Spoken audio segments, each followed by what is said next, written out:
Hello and welcome guys, welcome to the financial awareness MCQ show, जहां पर हम हर alternate days पर आपके लेकर आते हैं फाइनेंशियल करंट अफेयर्स पर एमसीक्यू। फाइनेंशियल अवेयरनेस एक इंपॉर्टेंट टॉपिक है। वो ना सिर्फ आपका SBI PO, RBI assistant, IBPS PO, बल्कि हर उस एग्जाम में आता है जो एक अच्छे लेवल का होता है। चाहे आप यूपीएससी की तैयारी कर रहे हो या फिर आप तैयारी कर रहे हो किसी बैंक एग्जाम की, इन सेशंस को मिस मत करिए। ये सेशंस आपके जब तक एग्जाम चलते रहेंगे, आईबीपीएस पीओ के, एसबीआई पीओ के और आरबीआई असिस्टेंट के, तब तक ही चलता रहेगा। जैसे मैंने पहले बताया, ऑल्टरनेट डेज पे होगा। इससे पहले की डेट थी 18 19 सितंबर और आज की डेट है 20 और 21 सितंबर। जो भी बड़ी खबरें इन दिनों बनी है उन पर हम एमसीक्यू लेके आए हैं। सेशन 15 मिनट का रहता है, तो बहुत लोड आपको नहीं पड़ता है। आपको सिर्फ इन सेशंस को अटेंड करना होता है। चलिए शुरू करते हैं, आते हैं हमारे आज के पहले क्वेश्चन पर।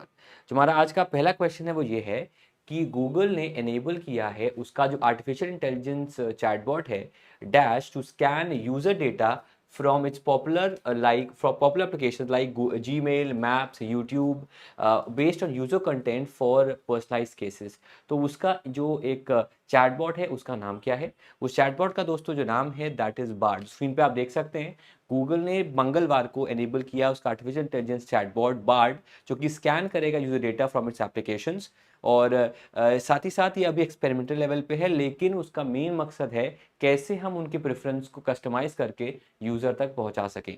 बाकी ऑप्शंस की बात करें तो जो चैट जीपीटी है उसे बनाया है ओपन एआई ने।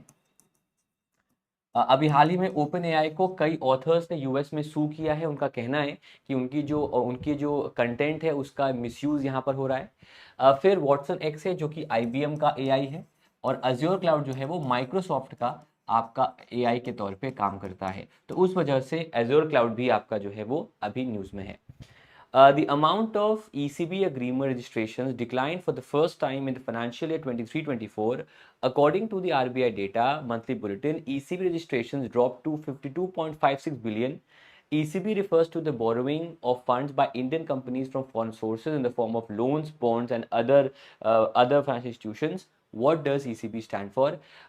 ECB जो है, जो कि एक तरीका है बोरोइंग का, लोन लेने का ओवरसीज मार्केट से, उनमें जो नंबर रजिस्ट्रेशन है, जो लोन्स हैं, उनमें कमी आई है। In fact according to the RBI जो रजिस्ट्रेशन हैं वो आपके ड्रॉप किए हैं टू $2.56 बिलियन।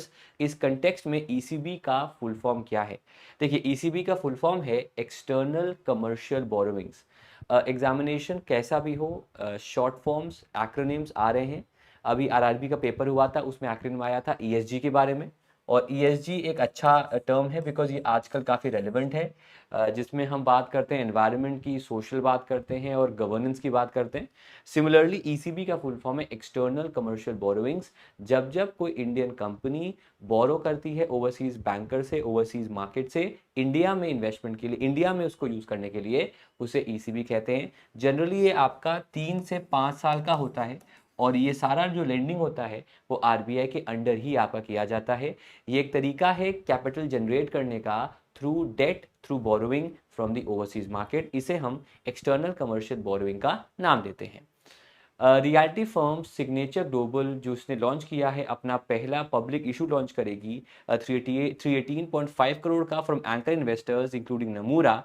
नमूरा और बैंकिंग कंपनी लिमिटेड ने मैक्सिमम शेयर्स बाय किए हैं, दैट इज 1,18,70,094 शेयर्स। इस कंटेक्स्ट में एंकर इन्वेस्टर्स का नाम क्या है? नंबर 1, इंडिविजुअल इन्वेस्टर्स जो बाय सेल करते सिक्योरिटीज और other financial instruments for personal investment purpose other than representing institution or organization. Institutional investor is an entity that makes investments on behalf of someone else partly. Is an institutional buyer who purchases a significant number of shares in a company at a fixed price before its initial public offering in any of the above. इनमें से answer क्या होगा? देखिए, anchor investors ऐसे निवेशक होते हैं जिनकी पकड़ होती है मार्केट में, जो फाइनेंशियली ज़्यादा एक्सपीरियंस्ड होते हैं, और अगर वो किसी भी कंपनी में निवेश करते हैं तो उस कंपनी का जो मार्केट वैल्यू है वो बढ़ जाता है। इनफैक्ट लोग उस पर भरोसा करते हैं। तो जब जब कोई नई कंपनी है जिसे अपना पहला शेयर जारी करना है, मतलब जिसे अपना इनिशियल पब्लिक ऑफरिंग या आईपीओ जारी करना है, जो कि पहला ऑफर होता है किसी भी अनलिस्टेड कंपनी का जिसे पब्लिक को शेयर्स देने हैं, तो जनरली वो पहले अपने शेयर्स उन इन्वेस्टर्स को देती है जिन्हें हम कहते हैं एंकर इन्वेस्टर्स, जो कि ऐसे निवेशक होते हैं जिनके निवेश करने से मार्केट में हवा बनती है कि ये जो कंपनी के शेयर्स हैं, ये कंपनी है, ये लॉन्ग टर्म है और इस कंपनी में निवेश कर सकते हैं। तो यहाँ जो आंसर रहेगा वो लास्ट रहेगा। It is an institutional buyer who purchases significant number of shares in a company at a fixed price before the IPO। IPO से पहले जो निवेशकों को शेयर दिए जाते हैं ताकि एक मार्केट में उनका डिमांड बढ़े, उन निवेशकों को हम कहते हैं एंकर इन्वेस्टर्स। ठीक है। सिमिलरली जो पहला टर्म है आपका इंडिविजुअल इन्वेस्टर्स, जो बाय करते हैं, सेल करते हैं सिक्योरिटीज और other financial instruments for personal invest purposes, इन्हें दोस्तों आपका कहा जाता है रिटेल इन्वेस्टर्स। क्या कहा जाता है? रिटेल। और अगर मैं आपको नंबर दूं, अगर किसी का निवेश 10 लाख रुपए से कम का है ओवरऑल मार्केट में, स्टॉक मार्केट में, तो रिटेल होगा। 10 लाख से ऊपर का है तो आपका होगा सेकेंड नंबर पे, दैट इज इंस्टीट्यूशनल इन्वेस्टर। और अगर 1 करोड़ से ऊपर का है तो उसे कहा जाएगा हाई नेटवर्थ इन्वेस्टर, जो कि हाई नेटवर्थ इंस्टीट्यूशनल इन्वेस्टर जिसका इन्वेस्टमेंट 1 करोड़ से ज्यादा का है। सो 10 लाख से कम होगा तो आपका रहेगा रिटेल इन्वेस्टर, 10 लाख से ऊपर रहेगा तो इंस्टीट्यूशनल इन्वेस्टर, 1 करोड़ से ऊपर रहेगा तो हाई नेटवर्थ इंस्टीट्यूशनल इन्वेस्टर, और बाकी आखिरी तो आपका एंकर इन्वेस्टर ऑलरेडी मैंने आपको बता दिया है। समझ में आ रहा है सबको? मैं रिपीट फिर से कर दूं गाइस, ये सेशंस उन्हीं के लिए है जिन्हें प्रीएम्प्टिवली प्रोएक्टिवली तैयारी करनी है, उनके नहीं है जो प्री का वेट करेंगे फिर मेंस की तैयारी करेंगे या फिर जो यूपीएससी के अगले एग्जाम का वेट करेंगे तैयारी करेंगे, उनके लिए है जिनको अभी से तैयारी करनी है। आगे बढ़ते हैं। एडीबी ने लोअर किया है इंडिया का GDP growth rate by 1 percentage point for fiscal 22-23 dash from 6.4%। पहले 6.4 कहा था, लेकिन पिछले साल के लिए अब जो ग्रोथ रेट है उसने कहा है 6.3% पर। इतने पर इंडिया ग्रो किया है पिछले साल, ऐसा एडीबी ने दोस्तों अभी हाल ही में कहा है। एडीबी का फुल फॉर्म है एशियन डेवलपमेंट बैंक, उसने ही ये एक अपडेट किया है जिसमें 6.3% पे ग्रो करेगा। सिमिलरली अगर हम बात करें फाइनेंशियल ईयर 23-24 की, तो उसमें एसएनपी ने कहा है हम ग्रो करेंगे 6.6% पर, पिच ने कहा है हम ग्रो करेंगे 6.3% पर। तो ये दो डेटा भी अभी आपका हाल ही में आया है। इनफैक्ट ओईसीडी ने कहा है हम ग्रो करेंगे 6% पर। ठीक है, ये सारा डेटा आपका जो है वो फाइनेंशियल ईयर 24 के लिए अभी दिया गया है। इन पे सवाल 100% बनते हैं। गवर्नमेंट सेल करेगा 4.9% स्टेक इन एसजेवीएन, जो उसकी खुद की एक सरकारी कंपनी है, वाया ओएफएस। ओएफएस में एस का मतलब क्या होता है? देखिए, ओएफएस में एस का मतलब होता है सेल। इसका पूरा फुल फॉर्म होता है आपका ऑफर फॉर सेल। ठीक है, ये होता क्या है ऑफर फॉर सेल? बेसिकली इसका मतलब होता है एक कंपनी में जो प्रमोटर्स होते हैं। ठीक है, अब प्रमोटर्स कौन होते हैं? प्रमोटर्स वो होते हैं जिनका कंपनी में जो शेयर होल्डिंग होता है, उस कंपनी में जो शेयर होल्डिंग होता है वो 10% उस कंपनी के शेयर से ज्यादा होता है। ऐसे शेयर होल्डर्स को प्रमोटर्स कहेंगे। अगर प्रमोटर्स अपने शेयर्स को सेल करना चाहें तो विद इन 24 आवर्स अपने शेयर्स को वो सेल कर सकते हैं और पब्लिक को शेयर्स मिल सकते हैं। इस तरीके को, इस मैकेनिज्म को, जिसमें प्रमोटर्स अपने शेयर्स को विद इन 1 डे सेल कर सकते हैं पब्लिक को, इस मैकेनिज्म को, इस प्रक्रिया को हम ओएफएस कहते हैं। जनरली इसमें 1 दिन ही लगता है और 1 दिन के अंदर शेयर सेल हो जाते हैं।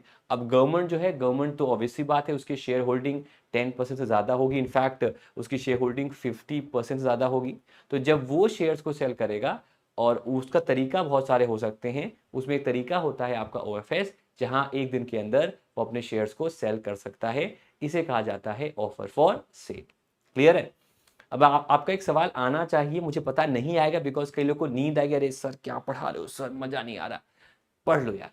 एक और तरीका हो सकता है कि भाई मेरे को तो ऑप्शन है ना, मेरे पास एक ऑप्शन है एफपीओ का, कि अगर मैं एफपीओ भी यूज कर, देखो अगर कोई कंपनी लिस्ट हो चुकी है, मतलब किसी कंपनी ने ऑलरेडी आईपीओ जारी किया है और उसको फिर से आईपीओ की तरह अपने शेयर्स को जारी करना है, अपने शेयर्स को सेल करना है, उस केस में वो एफपीओ कर सकती है, जहां पर एग्जैक्टली सिमिलर मैकेनिज्म होगा जैसा आईपीओ में हुआ था, एफपीओ में होगा। अंतर ही रहेगा कि आईपीओ में पहली बार शेयर जारी किए गए हैं, एफपीओ में नए शेयर जारी किए जाएंगे सबको, बात सेम रहेगी, लेकिन इस समय एक लिस्टेड कंपनी होगी। एफपीओ में दोस्तों कहा गया है कि यहां पर लगता है करीब 6 to 8 डेज लगते हैं। खैर अब तो इसको कम कर दिया गया है, अब तो ये आपका 4 दिन के अंदर होने लगा है, लेकिन फिर भी 3-4 दिन आपके लगते हैं एक एफपीओ को सेल करने में, एफपीओ के अंडर शेयर्स को सेल करने में पब्लिक को।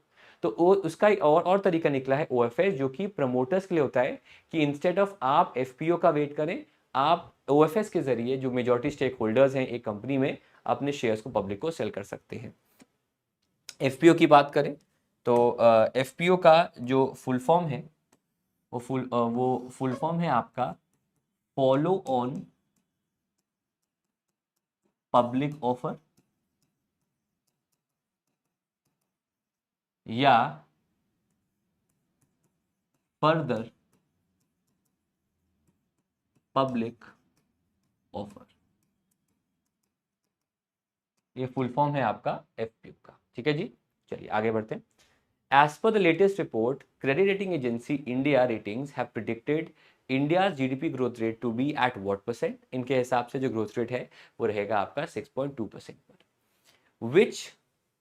Which small finance bank has announced the introduction of Maxima Savings Account and Business Maxima Current Account for premium customer segment? AU Small Finance Bank, Utkarsh Small Finance Bank, Jana Small Finance Bank, Ujjivan small finance bank, या फिर ESAF small finance bank? तो इसका answer है Ujjivan small finance bank. उसने maxima savings account जो है उसको अभी हाल ही में जारी किया है, तो उसका आंसर रहेगा आपका उज्जीवन स्मॉल फाइनेंस बैंक। अगर आप तैयारी कर रहे हैं थोड़े लोअर लेवल एग्जाम्स के, लोअर लेवल मतलब जिनका लेवल थोड़ा सा डिफरेंट है, फॉर एग्जांपल आईपीएस क्लर्क का या फिर ऐसे एग्जाम्स की, तो वहाँ पर इनके हेडक्वार्टर्स पे भी सवाल बनता है कि इनके हेडक्वार्टर्स का है। बाकी अगर आप IBPS PO, SBI PO, UPSC, RBI grade B, RBI assistant तैयारी कर रहे हैं, तो वहाँ पर जनरली सवाल यही बनेगा कि इनमें से किस स्मॉल फाइनेंस बैंक ने मैक्सिमा सेविंग्स अकाउंट को ओपन किया है, तो उसका आंसर रहेगा Ujjivan small finance bank. Which consumer electronics company has decided to withdraw sponsorship of Canada-based Punjabi singer Shubh's upcoming tour to India over certain remarks he made earlier this year? JBL, boAt, Bose, Sennheiser, या इनमें से कोई नहीं? तो उसका answer रहेगा आपका boat. Boat sponsor था। ये इवेंट आपका होने वाला था इंडिया में, इनफैक्ट 30 सितंबर से ये इवेंट गुड़गांव में प्लान था, लेकिन अब ये इवेंट कैंसिल कर दिया गया है। ऐसा कहा गया है कि ये जो सिंगर रैपर है शुभ, इसने एंटी इंडिया एक पोस्ट किया था, जिसमें उसने एक मैप दिखाया था जिसमें जम्मू कश्मीर, पंजाब हिस्सा नहीं थे, और he has been termed as a supporter of the Khalistani movement, और इसकी वजह से बोट ने भी अपना स्पॉन्सरशिप कैंसिल कर दिया। इनफैक्ट बुक माई शो ने भी कहा है कि हम ये शो अब नहीं करा रहे, शो अब आपका कैंसिल हो चुका है। NHAI का एक यूनिट है जिसका नाम है NH logistic management limited, NHLML।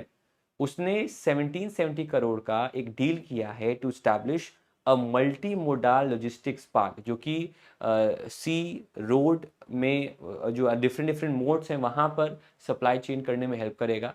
ये पार्क आपका इनमें से कहाँ बना है, जिसको NHLML बनाएगा at a cost of 1770 crore? तो ये आपका बन रहा है दोस्तों बेंगलुरु में, वहाँ पर ये मल्टी मोडाल लॉजिस्टिक पार्क जो है उसे बनाया जा रहा है। दोस्तों अभी हाल ही में NHAI भी न्यूज़ में है, बिकॉज NHAI ने अभी हाल ही में टाइप किया है DMRC के साथ, और इनके साथ मिलकर ब्रिजेस और जो अलग अलग इंफ्रास्ट्रक्चर हैं उनमें उनके डिज़ाइन हुआ, उनका सिक्योरिटी हुआ, उन पर दोनों मिलकर जो है डिस्कशंस करेंगे और अपडेट्स करेंगे। तो उसके लिए दिल्ली मेट्रो रेल कॉरपोरेशन और NHAI ने टाइप किया है। दिल्ली मेट्रो रेल भी अभी न्यूज़ में है, और वो न्यूज़ में इसलिए है क्योंकि इसने बनाया है एक नया मेट्रो स्टेशन, का नाम है यशोभूमि। क्या नाम है? यशोभूमि द्वारका सेक्टर 25। ये एक ऐसा मेट्रो स्टेशन है जो कि यशोभूमि जो एक्सपो सेंटर बना है, जो इंडिया का सबसे बड़ा एक एक्सपो कन्वेंशन सेंटर है, जो कि दिल्ली में ही है, द्वारका में ही है, वहाँ तक पहुँचने में हेल्प करेगा। इनफैक्ट इसके लिए जो DMRC है उसने जो एयरपोर्ट मेट्रो लाइन है, उस एयरपोर्ट मेट्रो लाइन में जो आपका एक एवरेज स्पीड है, वो एवरेज स्पीड पहले आपका 90 किलोमीटर्स पर आवर था, जिसे अब इंक्रीज करके अब आप कर दिया गया है 120 किलोमीटर्स पर आवर, ये स्पीड कर दिया गया है। और न्यू दिल्ली मेट्रो से जो डिस्टेंस आपका है, टाइम लगता है एयरपोर्ट आपका द्वारका में आपका यहाँ पर यशोभूमि पहुँचने का, वो टाइम अब आपका सिर्फ लगेगा 21 मिनट्स। 21 मिनट में न्यू दिल्ली मेट्रो से आप यहाँ पर जो है वो पहुँच जाएंगे। तो उस वजह से ये पूरा जो है वो अभी आपका न्यूज़ में बना हुआ है। Which of the following insurance companies has been roped in as one of the official partners of the BCI domestic matches? Well, उस कंपनी का नाम है SBI लाइफ इंश्योरेंस। वो अब आने वाले 3 से 4 सालों के लिए डोमेस्टिक मैचेस हैं उनमें स्पॉन्सर रहेगी BCI के मैचेस का, इंडिया में जो क्रिकेट मैचेस होंगे, it will be one of the sponsors. RBI ने इशू किया है directives to all regulated entities including banks and non banking financial companies to release original movable और immovable property documents within how many days of full loan payment. Lenders must also remove any charges registered with registries within the same time frame. मतलब अगर किसी ने loan repay कर दिया है तो उसके कितने दिनों के अंदर जो उसके ओरिजिनल डॉक्यूमेंट्स हैं उनको बैंक्स को एनबीएफसीज को देना ही पड़ेगा उन बोरोवर्स को, क्योंकि उन्होंने लोन पूरा कर दिया है।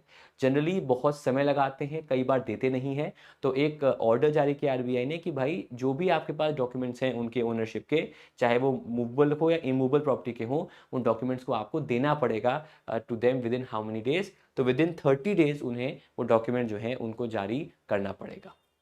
इनमें से कौन सा वो एक ऑर्गेनाइजेशन है जिसे अपना इंडेक्स फंड जारी करने का अप्रूवल दिया है सेबी ने? सेबी ने क्यों दिया? बिकॉज सेबी रेगुलेटर है इंडिया में स्टॉक मार्केट का, म्यूचुअल फंड्स का। तो ये जो एक अप्रूवल है वो ग्रो को मिला है। इंडेक्स फंड क्या होता है? इंडेक्स फंड में मल्टीपल कंपनी लिस्ट होती हैं और उसमें आप एक साथ इन्वेस्ट कर सकते हो। जनरली इसको मैं कह सकता हूँ ईटीएफ का एग्जाम्पल, जहाँ पर ईटीएफ का फुल फॉर्म होता है एक्सचेंज ट्रेडेड फंड। जहां पर एक कंपनी जो होती है वो अपने एक म्यूचुअल फंड जब लिस्ट होता है स्टॉक मार्केट में और उसकी वैल्यू स्टॉक मार्केट पे लिंकिंग से डिसाइड होती है, ना कि उसकी नेट एसेट वैल्यू से, ना कि उसकी इंट्रिंसिक वैल्यू से, उस म्यूचुअल फंड को हम कहते हैं ईटीएफ। और ईटीएफ जो है पहला जो इंडेक्स फंड है उसको जारी करने के लिए ग्रो को लाइसेंस सेबी ने प्रोवाइड किया है। तो दोस्तों ये था डिस्कशन हमारा आज की करंट अफेयर्स का, 2 दिन करंट अफेयर्स का। अब आपसे मिलेंगे हम फिर से अब आपसे फ्राइडे को, ताकि फिर से मिलेंगे आपको फिर मंडे को, जहां पर और दिनों का डिस्कशन हम आपके साथ यहाँ पर दोस्तों करेंगे। Thank you so much everyone for coming and मुलाकात करते हैं अब आपसे हम मंडे को इस सेशन में। बाकी कल सेशन जो आएगा आपका वो बैंकिंग कंसेप्ट का आएगा। Thank you so much everyone and take care. मुलाकात करते हैं अब आपसे हम कल। Bye bye guys and thank you so much. Do not forget to like the video, do not forget to share the video and do not forget to subscribe to our YouTube channel। WhatsApp group भी हमारा है, उसका link आपको description box में मिल जाएगा। तब तक के लिए thank you so much and take care guys, bye bye.